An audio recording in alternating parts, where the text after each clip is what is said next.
गुरुजी जब ध्यान में बैठते हैं तो अंदर के संस्कार वासना जैसा बिच्छू सांप और चीते जैसे अटैक करते हैं। हम देखते हैं फिर भी बहुत बार वो ही लोग जीत जाते हैं। क्या करना चाहिए? जब आप ध्यान में बैठते हो तो यम, नियम, प्राणायाम, प्रत्याहार, आसना करके ही बैठो ताकि आप मन, वचन और कर्म से शुद्ध हों। प्रभु से प्रार्थना करके बैठो। प्रार्थना में प्रभु को ही मांगो और कोई मांग ना रखो। प्रभु हर स्थान पे विद्यमान है। जैसे शून्य ही हर स्थान पे विद्यमान हो सकता है, शून्य ही अद्वैत है, प्रकाश ही अद्वैत है। अपने को पूर्ण रूप से शून्य करके बैठो।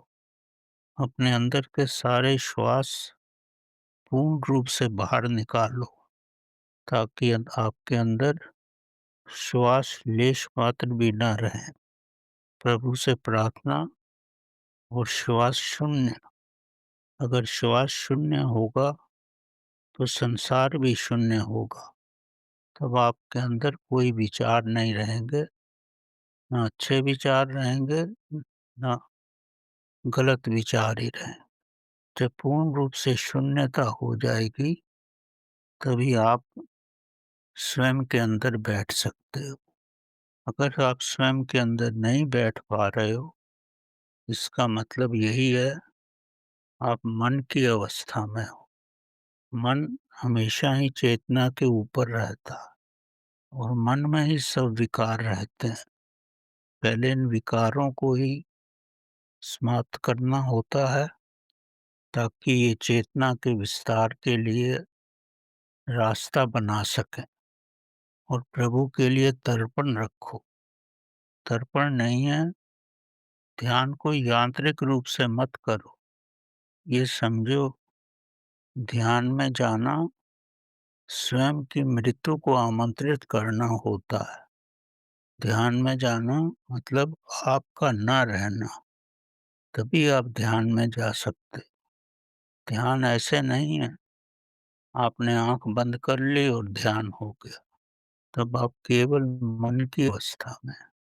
तो सारांश में यही है कि यम, नियम, आसन, प्रत्याहार आदि सब करके ही प्रभु में अर्पण हो और प्रभु को ही प्रभु से मांगो।